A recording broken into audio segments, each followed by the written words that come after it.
এটা হচ্ছে হাওয়াই মিঠা। এখন এটা 10 মিনিট পর হাওয়া হয়ে যাবে, নষ্ট হতো না। নষ্ট হবে না। এই যে আগরবাতি ধরো। ও এটা আগুন না? ও দারুণ সিস্টেম। কি করে ও আচ্ছা আচ্ছা, কারণ ও একটা ক্যান দিলে ওইটা দিয়ে করতে হবে। কাস্টমার করে দেবো। হয়ে গেল। আয় যাও। এই যে নাও আয় বাবু। যাক, দাঁড়ান দাঁড়ান দাঁড়ান, আপনি ক্যানটা নিয়ে দেখি ওই তো কই বাবুটা কই? ও কি আবার থাকে, ও যে হাওয়াই মিঠা নিয়ে দৌড় দিছে। তাহলে তো হলো না। একটা লোন। বাপের সব জ্বালাই মতো। মানে ঘুরাইলেই হয়ে যাচ্ছে।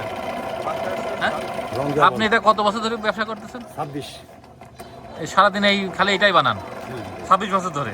তার দিনে কয় টাকা বিক্রি করেন? 400 টাকা থাকে। 400-500। বাহ, না, আবার হাতে করে খাই আবার। বাহ।